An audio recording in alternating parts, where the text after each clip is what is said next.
Once again, welcome to Politics in Prose. I'm Abby Fenewald. I'm the events assistant here. This evening, I'm so pleased to welcome Dr. Michio Kaku to discuss his new book, Future of the Mind. Last week, it was a #1 bestseller, and now here you all are getting to hear about it. So I'm sure many of you are familiar with his previous books, which include Hyperspace, Beyond Einstein, Physics of the Impossible, and Physics of the Future. And so in his latest work, Dr. Kaku, who is, in case you missed it, anyone, is a co-founder of string theory, he has brought us an accessible way to learn about the latest research being done about the brain, which has long been one of the most complicated mysteries we know of. Through his expertise as a physicist, he's able to show us what technology could have in store for us in the future, and the enthusiasm he writes with really is infectious. The scope of the book is truly amazing. It takes us through mysteries of consciousness, of thought, of memories, and of dreams, while never leaving us lost in the jargon, which I personally appreciated a lot.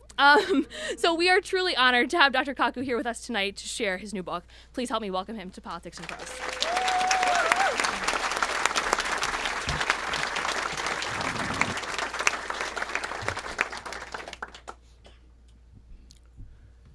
Well, after such a great introduction, I can't wait to hear the speaker myself. First of all, I have a confession to make. It's true that all these awards can sometimes backfire on you. For example, recently New York Magazine voted me as one of the 100 smartest people in New York. Great honor, I thought. But in all fairness, I have to admit that Madonna also made that same list. And next year, Lady Gaga is going to push me off the list entirely, they tell me. Now today, I'm going to talk about the future of the mind. However, it's always dangerous predicting the future. Let me quote from that great philosopher of the Western world, Yogi Berra. Yogi Berra once said, quote, "Prediction is awfully hard to do, especially if it's about the future." Well, I'm a physicist. We can predict the evolution of the universe billions of years from now. So let me quote from that other great philosopher, Woody Allen. Woody Allen once said, quote, "Eternity is an awful long time, especially toward the end." Well, you may ask yourself a simple question. What does a physicist do anyway? Well, we're the ones who invented the transistor. We invented the laser. We helped to assemble the first computer and the internet. We wrote the World Wide Web. And along the way, we also invented television. We invented radio, radar, microwaves, and don't forget, we helped to create the space program. We developed the GPS system. And we physicists love to make predictions. When we helped to assemble the internet, one physicist predicted that the internet would become a forum of high culture, high art, and high society. Well, today we know that 5% of the internet is pornography. But that's because teenage boys log on to the internet.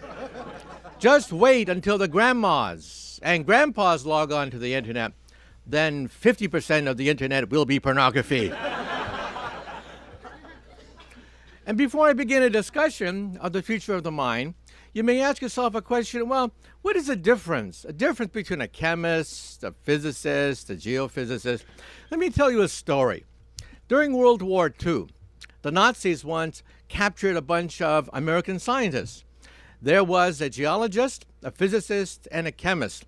And the Nazis said they're spies. They're going to be shot at the firing squad.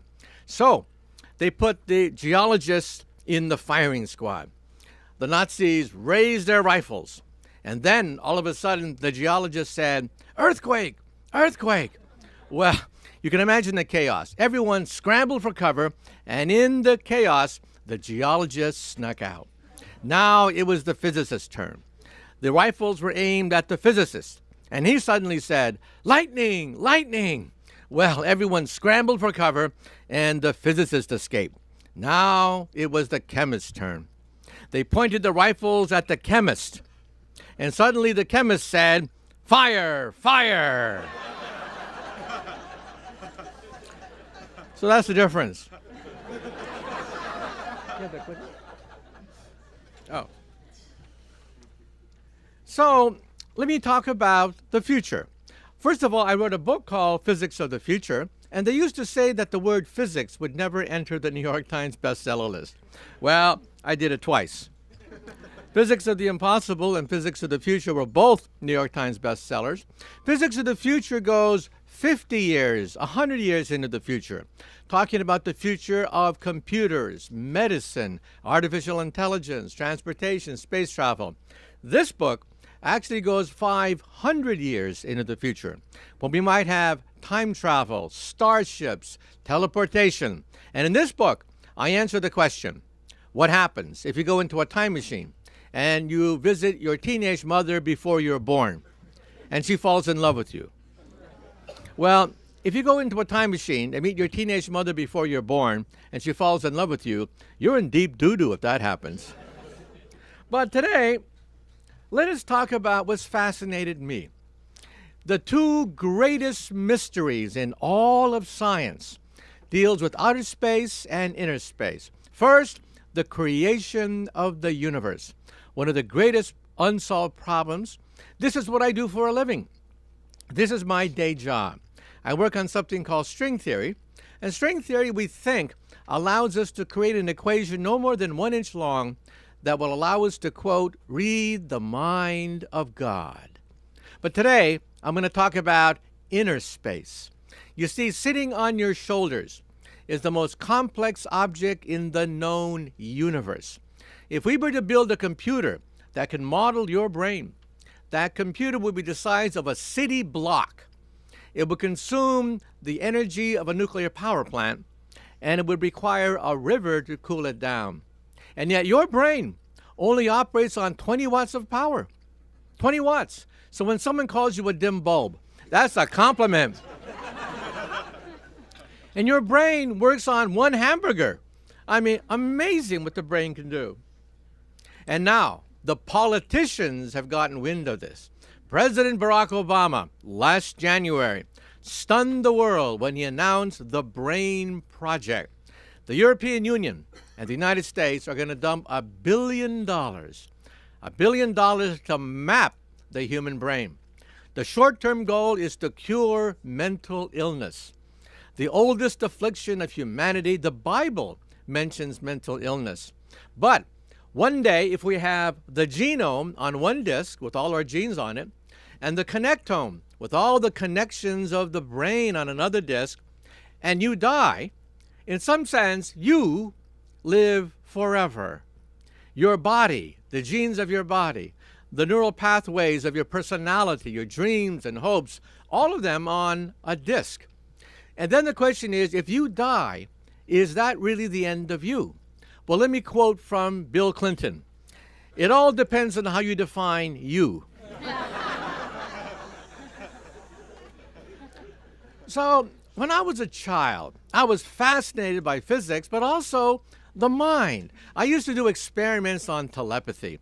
I used to try real hard to read people's minds, or telekinesis, to move objects with the mind. Well, after many frustrating years, I finally came to the conclusion that true telepaths may walk the surface of the earth, but I wasn't one of them. And Hollywood, of course, has given us a glimpse into the future. Telepathy, reading minds. Telekinesis, moving objects with the mind. Recording memories, downloading memories, photographing a dream. Believe it or not, we can do all of the above.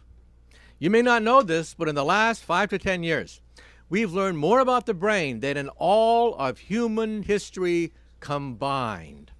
Telepathy, telekinesis, recording memories, uploading memories, photographing a dream. You will see that today, in today's slideshow, we can do all of the above. But the movies, Hollywood is always ahead of us. We have the movie The Matrix. And in The Matrix, perhaps reality itself is nothing but an illusion uploaded into our minds. Let me ask you a question. Late at night, just before you go to sleep, have you ever had that weird feeling that maybe reality is an illusion? Maybe you're the only one that's real. Everything else is nothing but a memory uploaded into your mind. And maybe it's all a test to see whether you're smart enough to figure out that you're the only one in the universe and everything else is an illusion. Ever had that feeling? Raise your hand if you ever had that feeling. Well, you're crazy. Give me a break. You guys think you're the only one in the universe? I'm the only one in the universe. I'm in bed right now. I'm just about to go to sleep. All of this is being uploaded into my mind to see whether I'm smart enough to figure out that me being here at Politics and Prose is just an illusion. And then here's the former governor of California having the memory of being married to Sharon Stone uploaded in his mind. This is the movie Total Recall. And the movie Total Recall, for 99% of the movie, he's the good guy. You identify with Arnold Schwarzenegger. He's the good guy in the movie. And then in the final scenes of the movie, you realize that the good guy memories were uploaded. He's really the bad guy. This is the only movie I know where he's the good guy and the bad guy simultaneously. And then Iron Man, the #1 action movie last year. You realize that we can actually create Iron Man outfits guided by the mind alone. This is amazing. People who are paralyzed, can't even scratch their nose. We can now give them an Iron Man suit and they will have an exoskeleton, the gift of life once again. And now we're also looking at the possibility of robots controlled by the mind. These are surrogates, avatars. The movie Avatar, the movie Surrogates with Bruce Willis, popularized the idea. This could be the future of the space program. Space is dangerous. Just watch that movie with Sandra Bullock. Space is dangerous. Why not send a robot to the moon, guided mentally by an astronaut on Earth sitting in his hot tub? This is possible. So in other words, remote controlled robots controlled by someone a good distance away is a possible future for the space program. And then telekinesis. Hollywood has all these tales of telekinetics, including Carrie. She had her revenge in her senior prom by destroying the entire high school. Revenge for all the slights she endured. What's the lesson here? The lesson here is never take a telekinetic to the senior prom. And then the latest Superman movie. I was shocked when I saw it. Every child knows that Superman's father died when Krypton blew up. Every kid knows that. But in this movie, they bring Superman's father back to life as Russell Crowe. So here's Russell Crowe, Superman's father, because he's really a hologram that is activated by a computer program that has all the memories, all the neural circuits, emotions of Superman's father. Is that possible? And the answer apparently is yes. And now the President of the United States has said that a national priority will be to have not just the genome, but the connectome, Brain 2.0. So if Brain 1.0 dies, i.e. us, Brain 2.0 survives. And then in Star Trek, you ask the question, what happens if the mind can be separate from the body? You know, hundreds of years ago, Descartes and the philosophers said that the mind and soul are different from the body. That's called dualism. But in the last 50 years, we began to think that maybe the mind is nothing but software running on the wetware of the brain. So mind and body are nothing but software and wetware. But now, if we have President Barack Obama's dream come true, then it means perhaps we can separate the two. Perhaps the mind can live on forever. We'll talk about that. Now, that's Hollywood. Now let's talk about what's happening in the laboratories. What's happening is that we physicists have created a new generation of instruments that can peer right into the blood flows of the living brain. We can see thoughts thoughts ricocheting like a ping pong ball right across the brain, and we can reanalyze all these old wives' tales and theories like Freudian psychology from a new light, and that is computers using instruments from physics. On the left is your brain when it tells the truth. Nothing much happens to the blood flow of the brain when you tell the truth. But when you tell a lie, when you tell a lie, first you have to know the truth. Then you have to create the lie. Then you have to calculate the consistency of the lie with all the lies you've been telling all these years. That's a lot of brain power. Your brain lights up like a Christmas tree. So on the right is your brain when it tells a lie. And if you look at the brain, there are three basic parts of the brain. The brain is quite complicated, but there are three basic parts. And evolution gives us a guide. On the right, lower right, is the reptilian brain, the old brain. When a baby is born, a baby's brain is basically the reptilian brain. The brain goes from the back, it grows in the forward direction, mimicking evolution. So when a baby is maybe 10 years old or so, then the center part of the brain matures. That is the monkey brain, the emotional brain, the brain of social relations, etiquette, manners, the center part of the brain, the monkey brain. And then when the kid grows up, then the front part of the brain finally develops, and that's the thinking brain. So the brain basically evolves in three basic stages. Now, we can analyze old wives' tales to see whether they're true. Every parent here knows in their heart of hearts that teenagers suffer from brain damage. How else do you explain their behavior? Well, looking at brain scans, it's true. The prefrontal cortex is the last part of the brain to develop, and it is not fully developed in teenagers. Another old wives' tale is that when a man talks to a pretty girl, he starts to act stupid. It's true. You can actually see that blood drains from the prefrontal cortex when a man talks to a pretty girl, and he becomes mentally retarded. It's true. He starts to babble, okay? You can look at the blood flow, and you can numerically calculate how low his IQ is getting as he talks to a pretty girl. If you don't believe me, talk to Bill Clinton. Now, let's cut the brain in half this way. Now, touching the brain is not painful at all. The brain has no pain sensors. You can touch the brain, and the brain feels nothing because there's no pain sensors there. So the brain has a left and a right hemisphere. The left is more analytical. The right is more holistic. And for epileptics, we have to cut the link in order to stop convulsions, which can be fatal. Now, when you cut the connection between the left and the right brain, something bizarre, something mysterious begins to happen. Two separate personalities slowly develop in the same brain. This is amazing. In one situation, the left brain was an atheist, and the right brain was a believer in the same brain. And when you try to move your arms, they fight. They fight for control because each is governed by a different part of the brain. In one instance, when a man's wife came home, with one arm he embraced her, and the other arm he socked her in the jaw. It's a true story. It's amazing. You can imagine that one day we'll find an epileptic whose left brain is Republican and right brain is Democrat. And when he goes to the polling booth and has to pull down the switch, you can imagine both of them are going to fight to see who controls the polling booth. Now, back in the 1950s, this is what we did. It was clumsy. It was awkward. We put on these helmets to look at electrical activity of the brain. Not very successful at all. Today we have MRI scans. We have computers to analyze these things.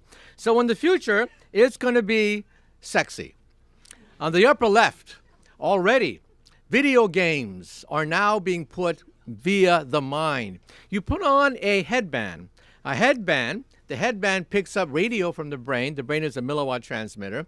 And you can actually move the avatar in a video game mentally. Mentally, you can now navigate the different levels of complexity of a video game. And in the right, In the right, in Japan, this is the rage of partygoers. You put on a headband in Japan with 2 ears on it. When you talk to someone who's interesting, the ears light up. When you talk to someone who's a real dud, a real loser, then the 2 ears go like that. In the future, you will always know if you're going to go home alone at night. And I'm going to assign my students these headbands, so I will always know who to give an A and who to give an F to in my class simply by looking at their ears, okay? And again, this is the rage of Japan. And in the lower left, Apple computers and Silicon Valley, they're taking note of this because why bother to have a mouse? Why bother to have a keyboard? Why not simply have everything done mentally? You walk into a room, you have a headband, you just mentally control the lights, control the TV, surf the web, type by thinking about it. And one day our children will ask us, how could you live in a world where you had to touch the screen, touch the keyboard, touch the steering wheel? How could you live like that? Our kids will ask. And Madison Avenue has gotten wind of this. Madison Avenue says, well, at some point in the future, not today, but in the future, we're going to market this thing, and it's going to be sexy. The fashion industry will be at the forefront of this technology. And this is my colleague, Stephen Hawking. Great cosmologist. He is totally paralyzed. He cannot even move his fingers anymore. Now, we, his friends, were all physicists. So what we did was we connected his brain to a computer. Look at his right glass. The next time you see him on television, look at his right frame. There's a chip in his right frame. That chip picks up signals from his brain, converts it to signals which goes to a laptop, and he can now communicate with the world through a computer. And in fact, at Brown University, they have one of the most advanced versions of this. You put a chip directly on top of the brain. It doesn't hurt because the brain cannot feel anything at all. It has no pain sensors. The chip is then connected to a laptop computer. So when you move your arm to the right, the computer knows to move the cursor to the right. You move your hand to the left, the cursor moves to the left. Now you do it mentally. Mentally, you move your hand to the right, and the cursor moves to the right. In this way, you build up a dictionary. This man here is totally paralyzed. He had a massive stroke. He is a vegetable. He can't even scratch his nose. He can't turn around. He is totally paralyzed, trapped in his body. So at Brown, they put a chip in his brain, shown here, connected him to a laptop computer. He can now read email, write email, do crossword puzzles, play video games, operate his wheelchair, operate household appliances, and he is totally paralyzed. And then at Brown University, they connected this woman, who's also totally paralyzed, to a mechanical robotic arm. For the first time in decades, she could reach for a Coke bottle, and she could actually feed herself, because of course everything has to be done for her.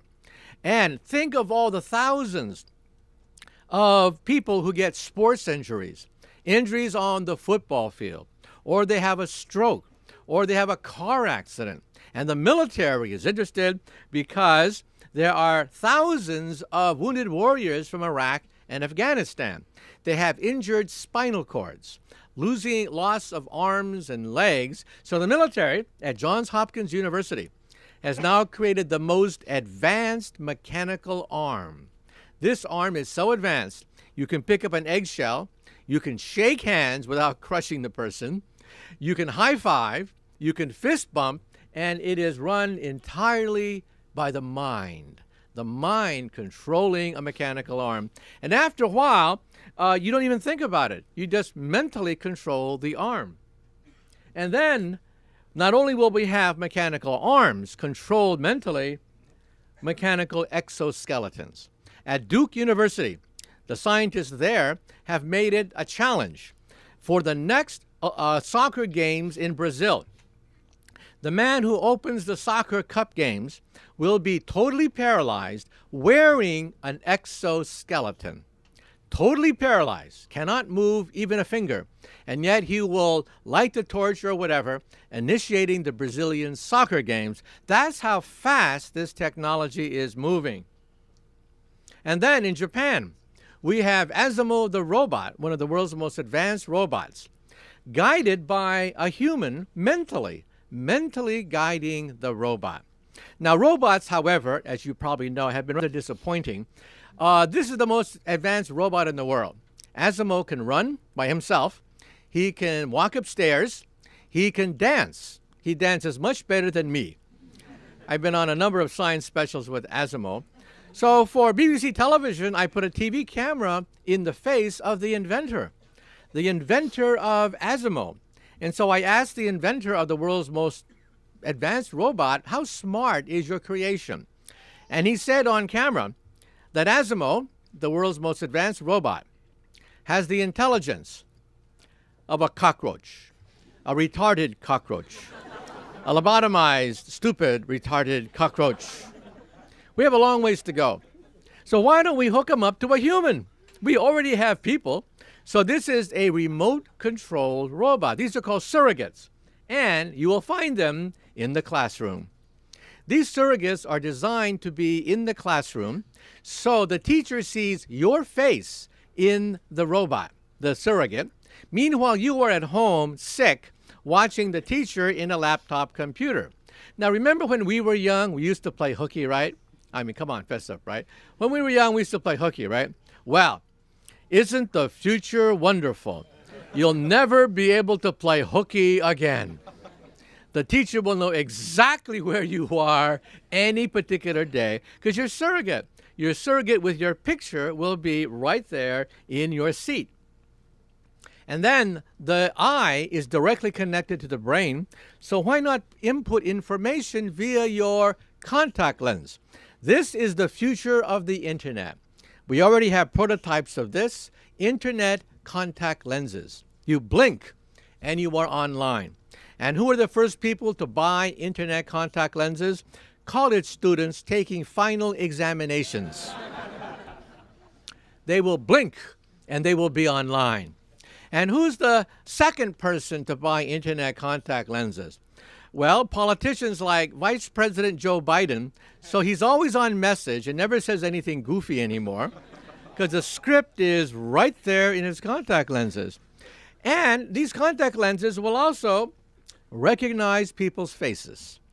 So the next time you're on a date at Match.com and the guy says that he's divorced, he's a millionaire, and so on and so forth, well, you'll see a biography right next to his name that he's basically homeless.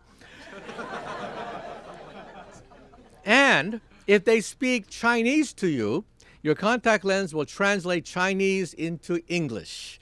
This is what we physicists and engineers are creating, contact lenses that recognize people's faces and translate Chinese or whatever into English. Now, think about it. Let's say you're at a cocktail party, and you know there's some very important people at that cocktail party, but you don't know who they are. In the future, you will always know exactly who to suck up to at any cocktail party. You'll see their biography right there in your contact lens. So these are surrogates, that is, mentally guided robots. They will eventually, we think, colonize the solar system and handle dangerous jobs like firemen, policemen jobs. This is coming. So this is called artificial prosthetics, computerized prosthetics, when we digitalize different parts of the body. And then, in the movie The Matrix, you learn karate by pushing a button. Is that possible?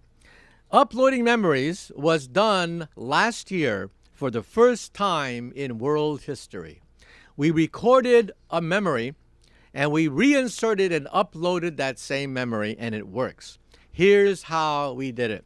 On the upper left, on that red dot, you see the hippocampus. That's where memories are formed. If you damage your hippocampus, you cannot remember anything. You forget as soon as someone talks to you. You basically relive that same conversation over and over and over again. There's a movie about that, 50 First Dates with Drew Barrymore. It's based on a true story. Also, Groundhog Day with Bill Murray. These are true instances of people who have damage to the hippocampus. So, at Wake Forest University in North Carolina, they took a mouse, trained the mouse to sip from a bottle of water. Then they recorded the message that is whizzing through the hippocampus. Then the mouse later forgot the task. Then they reinserted that memory into the hippocampus, and bingo, the mouse remembered immediately. So, at MIT, they did the same thing. They duplicated it at MIT and even inserted a false memory into a mouse. The next goal is primates. They're going to be tape recording, for example, a monkey eating a banana, for example. They'll tape record it and then reinsert it perhaps into another monkey. And then the short-term goal is a pacemaker, a brain pacemaker for Alzheimer's patients. That's the short-term goal. Think of the millions of people who will have Alzheimer's, wandering the streets, not knowing where they live, not knowing who they are. We're going to have on the upper right a brain pacemaker. You push a button, and it uploads the memory into your hippocampus. And then beyond that, who knows? Maybe you can upload the vacation that you never had. Or Arnold Schwarzenegger will upload the marriage that he never had. Okay? The implications are incredible. College students will be able to take all the courses they flunked when they were in college. Workers will be able to upgrade their skill sets as automation gradually takes over many jobs. And if that's not amazing, we can actually photograph a thought. This was once considered impossible, and now we do it at Berkeley, where I got my PhD years and years ago. What we do is we put the brain in an MRI scan, and we analyze blood flow. We calculate 30,000 dots, and then we analyze these dots with a computer to create a picture. Now, this is an MRI machine on the left. They are huge, gigantic. You cannot put one in your living room because it would collapse the floor. But on the right is the world's smallest MRI machine. It is the size of a briefcase. And how small can you make an MRI machine? Believe it or not, according to the laws of physics, the smallest MRI machine is this big. You will have in your cell phone the power to see inside your body. You will have more power in your cell phone than in a modern university hospital. So what do we do with it? We take the brain, analyze blood flow, create 30,000 dots, which is not very much. A picture has maybe 1 million pixels. So we take these 30,000 dots, put it into a computer, and bingo, a picture emerges. These are some of the first pictures ever taken of a thought. On the upper left is when you look at a picture of Steve Martin. Next to it is a computer recreation of the thinking process of the mind deciphered by computers. And you can see that it's not perfect. Well, hey, it's only 30,000 pixels. A typical picture would have hundreds of thousands to millions of pixels. And you can clearly make out animals, people's faces, airplanes, and then when you go to sleep in the MRI machine, which is rather difficult, but if you go to sleep in the MRI machine, it prints out a picture of your dream. And in Germany, they did the first experiments on lucid dreaming. Another old wives' tale. Lucid dreaming is when you are awake when you dream. You know you are dreaming as you dream. You can actually change the direction of your dream. How many people in this room have had an episode of lucid dreaming where you were dreaming and you knew you were dreaming? Raise your hand. Well, that's an old wives' tale, right? We proved it. At Max Planck Institute in Leipzig, Germany, they took a lucid dreamer, put in him an MRI scan as he dreamed, and sure enough, he could control the direction of his dream. He was awake while he was dreaming. One day, you'll wake up in the morning, push the videotape button, and you'll see the dream you had last night. And of course, if you have a second wife, hopefully the first wife's name will not pop up in that videotape. Could cause problems. And why is President Barack Obama making such a big deal about this? because the short-term goal is to cure mental illness. About 15% of humanity at some point or other has some kind of mental breakdown, the most severe being schizophrenia. It turns out that many household names, movie stars, actors, actresses, composers, great artists, all of them suffer from bouts of mental illness.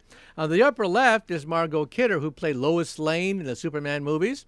You probably read that a few years ago she was found homeless, stark naked, hiding behind some trash cans, cringing behind some trash cans.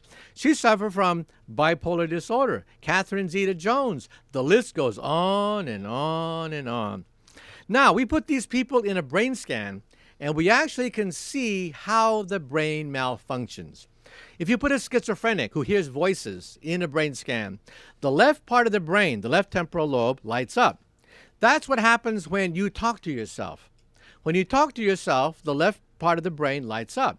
But the front part of the brain, the thinking brain, is aware of that fact. In these people, the left part of the brain generates voices, but the front part of the brain is unaware of it. They are not aware of the fact that they are talking to themselves. So if one day you all of a sudden have a voice in your mind without your permission, you call that madness, right? Well, that's what madness is. When the front part of the brain does not talk to the left part of the brain, that is called madness. And one day we will perhaps cure some of these and even understand history. History, even the Bible mentions mental illness. Joan of Arc is one of the great legendary figures from our history books. A teenager who changes European history. An amazing story. She thought that she talked to God.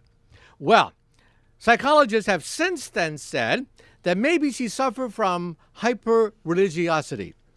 If you go to a hospital where we have stroke victims, epileptics, people with epileptic lesions right about here, about 10-20% of them have hyper-religiosity. They see demons and ghosts everywhere. If it rains, it's because a ghost or a spirit was punishing you. We think that perhaps she suffered from this, and we can actually artificially duplicate it with radio. We physicists have created a helmet, the God helmet. You put on the God helmet, it shoots radio into that part of the brain, and you have rapture, religious rapture. You think you're in the presence of great spirits. You become hyper religious, putting on the God helmet. So, to test the God helmet, we put two people inside. One was an atheist, and the other one was a nun. The atheist we chose was Richard Dawkins. Yes, we put Richard Dawkins in the God helmet, zapped his brain. He had rapture all of a sudden, communicating with the great gods. And we put a nun to see whether we can change their religious point of view. Well, afterwards, Richard Dawkins said, he's still an atheist. But the nun said, God created us with a radio connecting us to heaven.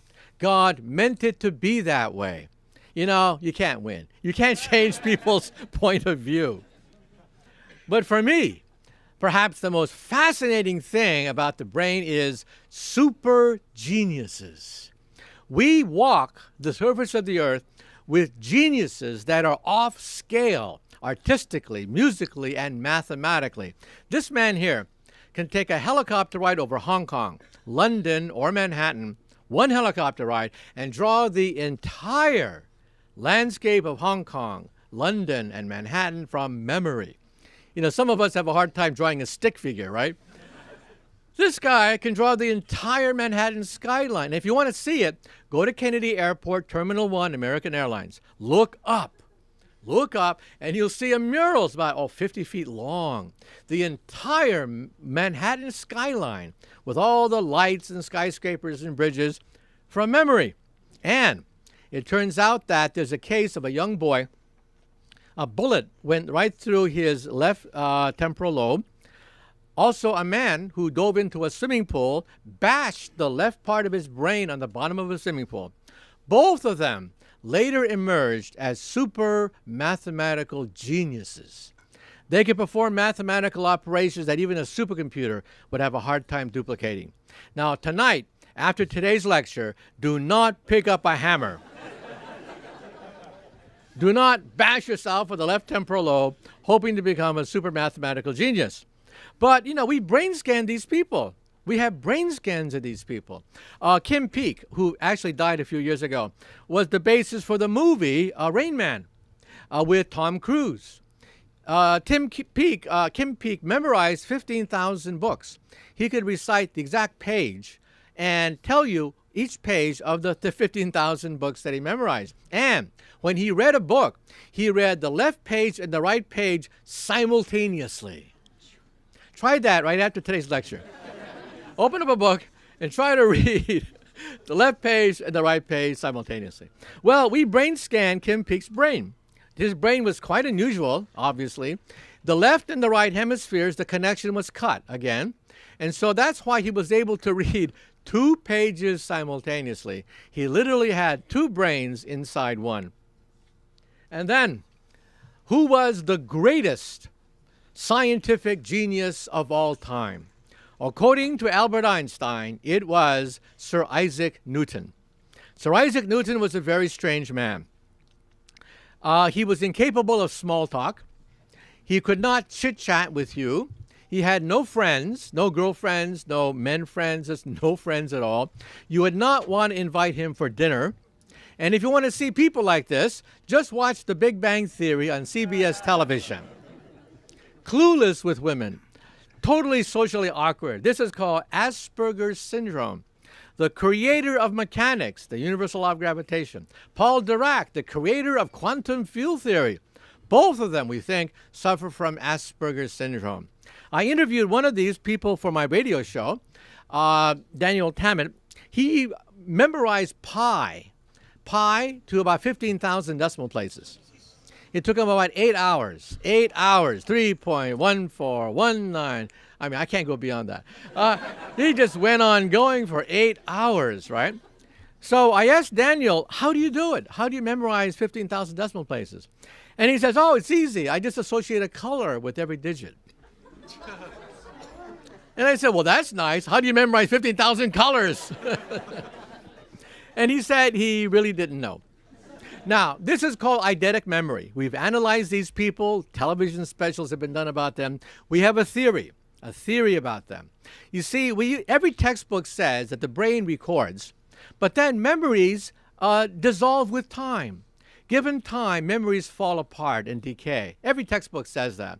Now, maybe we don't believe that anymore. Some people now believe that forgetting is a very precise biochemical process. So the brain records, and then the brain erases. In these people, the erase button is broken. In other words, they have forgotten how to forget. Remember, all the theories of super geniuses relies upon the memorizing process. They must have incredible memorizing abilities. No, it's not that at all. We now believe that it's the forgetting process. These people don't forget. They remember exactly what they were doing 30 years ago, May 2nd, 4 o'clock in the afternoon. So why don't we have it? We have this capability. We're genetically almost identical to these people. We have this capability. But you see, evolution gave us the erase button because it is actually bothersome to have this photographic memory. One woman in Los Angeles, you probably saw her on television, they interviewed her. She sees a split screen. One part of the screen is today as it evolves. The other is a day 30 years ago that she is reliving second by second. And it's annoying. For her, it's annoying. However, I wouldn't mind having that capability doing a calculation or in college. And then Einstein, the greatest genius of modern times. Believe it or not, his brain is still with us. When he died in 1955, unknown to everybody, the doctor held Einstein's brain in his hand, and he had this existential shock, realizing that he had in his hand the greatest genius of modern times, a certified genius. What did he do? He put it inside a bottle and put it in his living room for 30 years. He kept it in a cooler in his living room. He drove across country, put Einstein's brain in a mayonnaise jar, and took it all the way to Berkeley. Well, the brain is now at Princeton. And you can actually see the brain. There have been a number of specials on it. The brain is different. And in the book, I won't go into the details, it actually analyzes Einstein's brain. And then, if we have all these knowledge of the thinking brain, why not reanalyze Sigmund Freud? Freud had all these bizarre theories of Oedipus complex and superego and ego and id, libido, right? Well, now we can. We can now actually see the libido, the superego, and the id at work as blood flows ricocheting across the brain. For example, the pleasure center, the libido, we found it. It's called the nucleus accumbens. It's dead center inside the brain. And if you take a mouse and put 2 electrodes in the mouse's nucleus accumbens, the pleasure center, and hook it up to a telegraph key that the mouse can then tap, the mouse will hit the telegraph key, exciting its pleasure center, twice a second until it dies of starvation. So they next took a dog and a cat. Finally, they went up to a dolphin. The dolphin could swim forward, hit an electrode, and excite its own pleasure center. The dolphin would then hit it a few times a second until it realized, I am dying. I will die. At that point, the dolphin stopped, got some food, and then came back. Dolphin's not stupid. Well, I'm going to try to wrap up because I want to get to signing your books. But consciousness, I also have a discussion of consciousness. I think that you can numerically rank consciousness.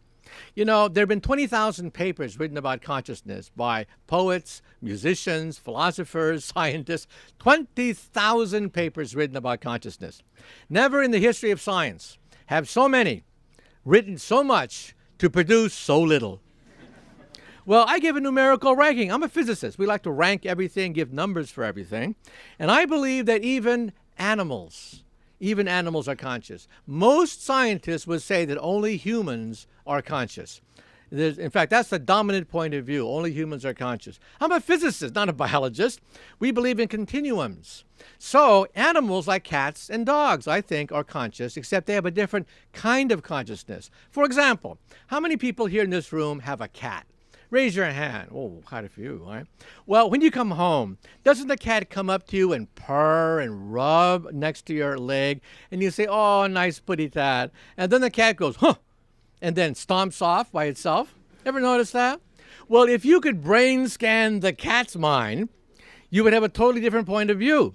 When you come home, the cat says, I have to mark this human with my hormone. So it's marking its property. I own this human. Other cats, stay away. This is my property. I've trained this human to feed me twice a day. I trained this human. Good human. Good human. And why does the cat go off by itself? Because the cat is descended from the wild cat. It's a solitary hunter. Its brain architecture is for not packs, but solitary hunting. That's why the cat goes, huh, and goes by itself after rubbing itself on you. Now, how many people here have a dog? Whoa, even more.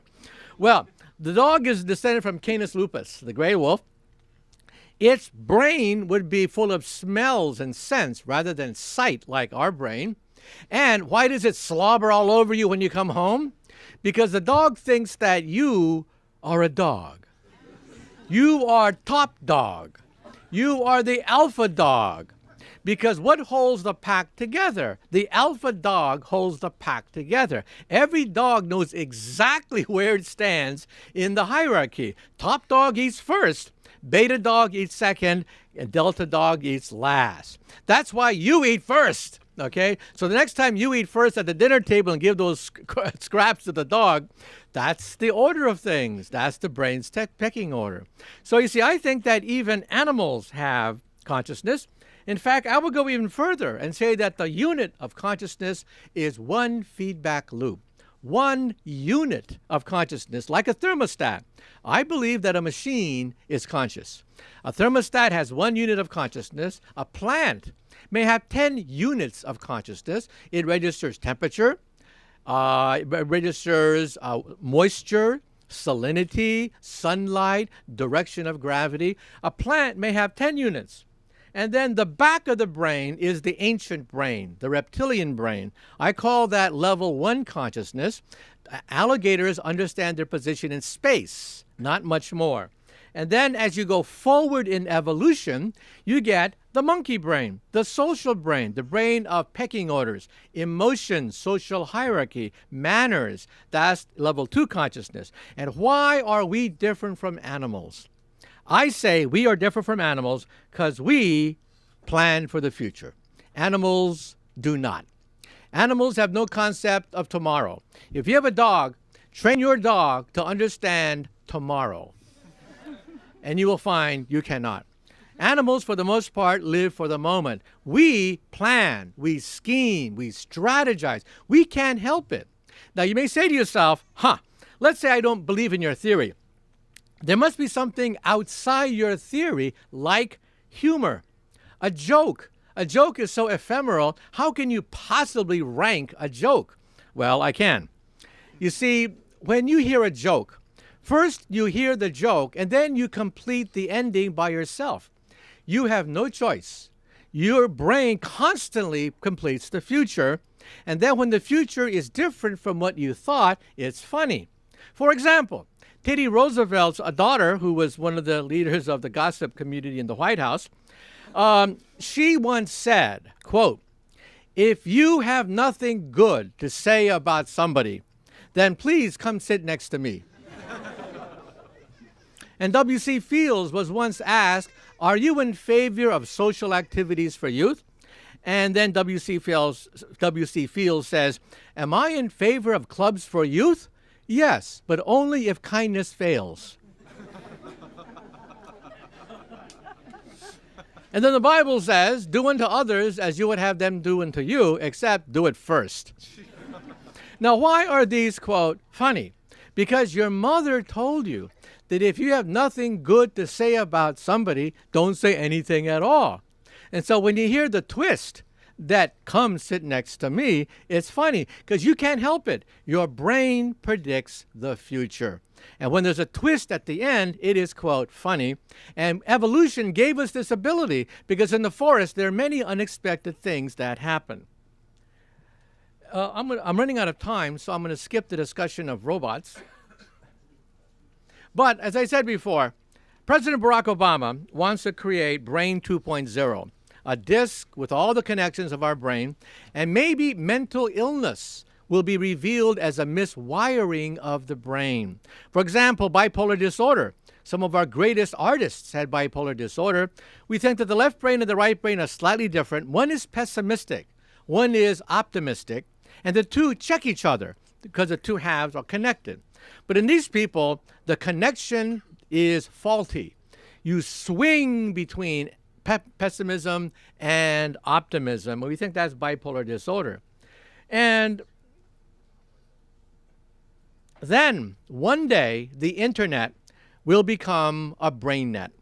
That is, emotions, feelings, sensations will be sent on the internet because we can record these things now. Teenagers will go crazy on Facebook. Teenagers already put happy faces. They put little squiggles trying to denote emotions.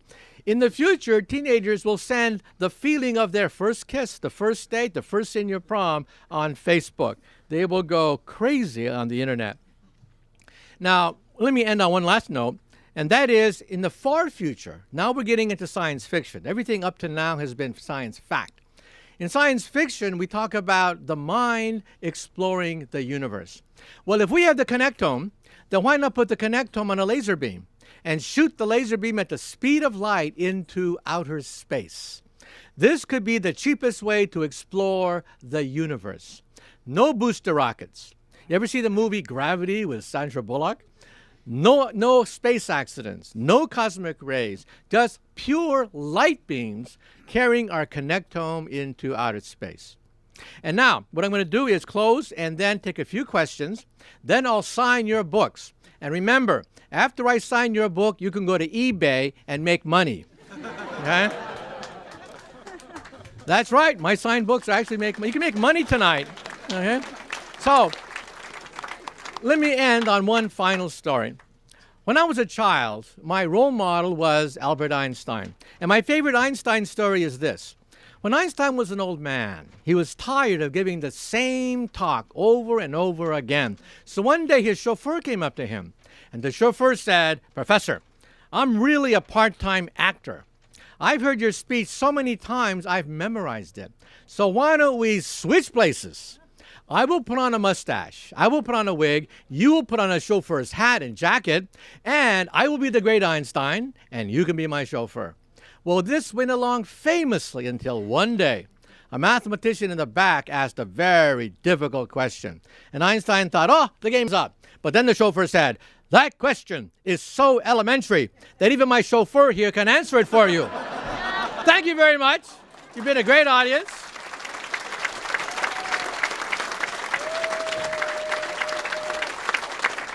And we'll take a few questions. We have a microphone right here. And after that, you can make some money, okay? So we have two microphones, right? Okay. Yeah. Hi. Yeah, I actually had a question kind of relating to 2 points that you brought up. You were talking about actually implanting microchips into the brain, and then being able to record personalities and whatnot. And you were also talking about the neurological problems that so many of these savants had. And I was wondering if you had an opinion about future advancements toward technology. Do you think there's any possibility of simulating those savant-like abilities in our own consciousness, using that technology to regulate those, so that maybe it's not so detrimental to day-to-day life? Okay, the question is it possible using this technology to maybe switch on or off savant capabilities? Well, we are finding more and more about how the brain is being wired. For example, out-of-body experiences. We can actually create out-of-body experiences like in a light switch. When you open the brain of an epileptic and you look at the juncture between two parts of the brain, the visual part and the motor part, and excite the boundary between them, the brain gets confused and you have out-of-body experiences. So we can actually induce out-of-body experiences like turning on a light switch. And then near-death experiences. We can actually duplicate near-death experiences. What happens is pilots who are in an ultracentrifuge, they're exposed to many G-forces, blood drains from the brain, and blood drains from the outside of their vision, so their peripheral vision contracts, creating a tunnel with the light at the end of the tunnel. So we can actually create out-of-body experiences, and you don't have to write a New York Times bestseller and have a TV series devoted to your out-of-body experience and near-death experience. We can duplicate that in the laboratory. Now, for savant behavior, that requires something different. We think that's because their erase mechanism is broken. That is biochemical. And that is probably at some level genetic. We don't yet know. In fact, in the book, I give you the latest data about how we think the erase mechanism is broken. We can't do that artificially yet. We can do a lot of things, but we're just at the boundary now of beginning to understand savant behavior. We're not there yet. Okay, next. Hi. First of all, I want to give you a standing ovation. You're awesome. Oh, well, thank you. This might be wishful thinking, but I had a border collie years ago who could, in advance, the other dog wasn't quite as smart, and he wanted to play with him, so in advance he would bring a toy within so many feet of the other dog, and he's setting up play like a minute in advance. And I was hoping that was, even as a proto version of possibly predicting the future, was setting up a future event. Yeah, well, animals can see the future a little bit. For example, a hunter. A hunter has to have camouflage, stalk, hide in the bushes, anticipate the motion of the prey. But most of that is still instinctual, and it's only seeing the future maybe like a half an hour into the future. We can see and plan decades, centuries into the future. Even after we're dead, we can still plan for the future after we're gone. Animals cannot plan beyond tomorrow. Now, they do plan, but for example, when they hibernate, it's mainly instinctive. It gets cold, Their sensors say that it's time to hibernate, time to eat a lot, and then go to sleep. They don't plan to winterize their home, pack up their bags, and get winter clothes, right?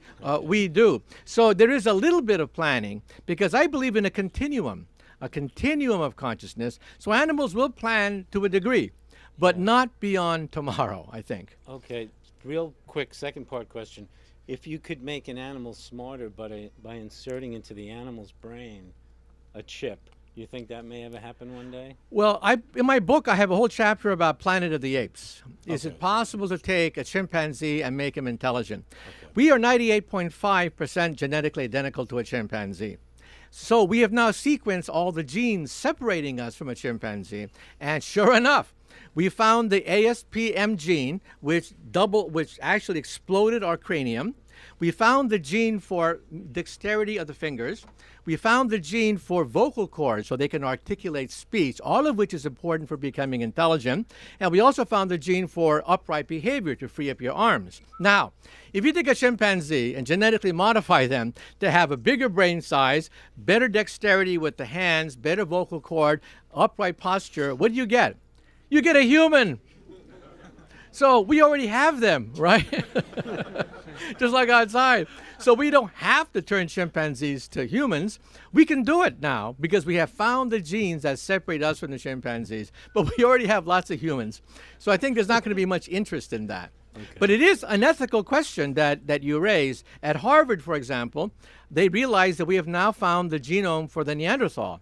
And so they estimate that for $30 million, you can probably bring a Neanderthal baby back to life again. Okay, they even worked out the details of how they might do it.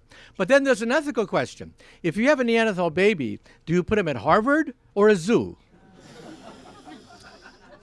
I mean, the mind boggles at these kind of ethical questions, yeah?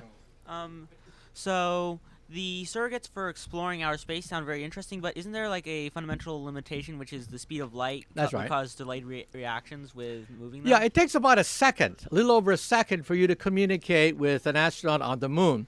So going to the moon via surrogates is ideal because there's only a second delay. Now Mars is up to 20-minute delay.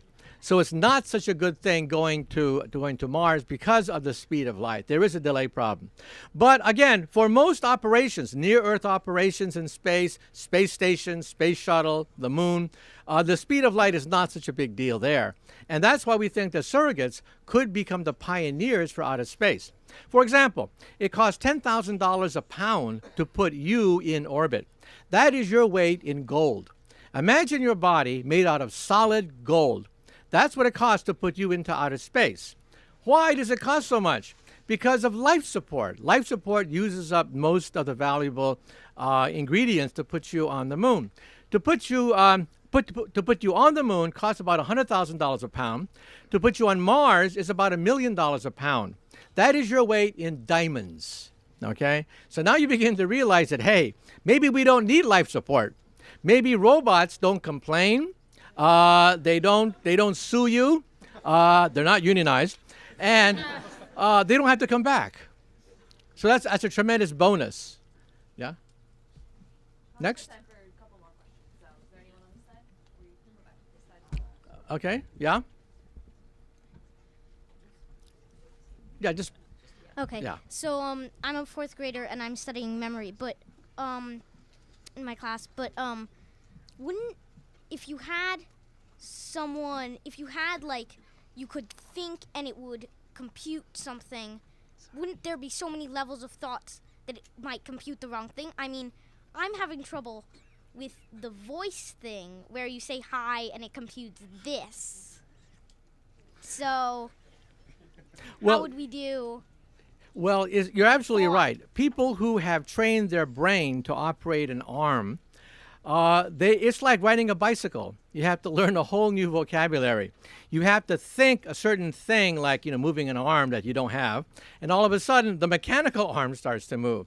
So, however, monkeys that have been hooked up, they eventually treat the arm as if it was their own. If you see videotapes, you see monkeys just grabbing a banana, eating a banana with their mechanical arm, not even thinking about it. It's just part of their body. And of course, at the beginning, it is painful. It takes several hours. It takes several hours to master these things. So you're right. One thought may have the wrong consequence. But after a while, it becomes second nature, like riding a bicycle. You don't even think about it.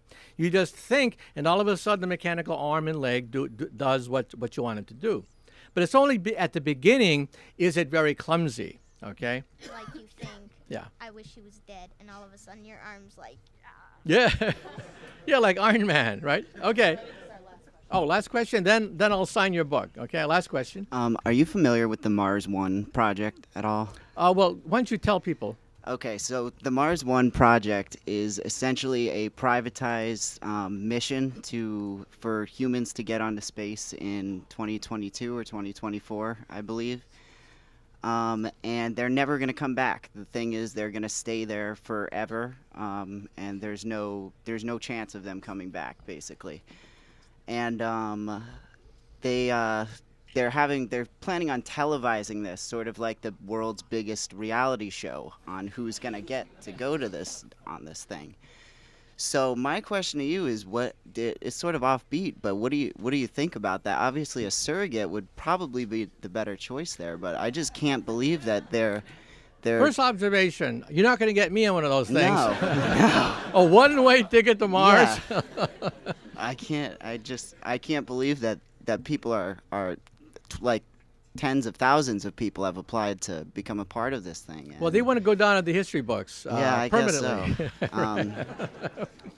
I can't. But a surrogate would, as mentioned here, have a bit of a problem. It takes up to 20 minutes for radio to go from the Earth to Mars and then back again, 40 minutes. Yeah. And that's an awful long time for a command for a robot.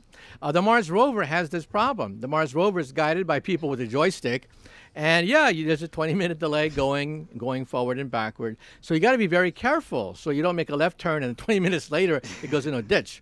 So you have to be careful when you do this. But yeah, personally, I think that surrogates is the cheapest, most economical way to explore the solar system. Mm-hmm.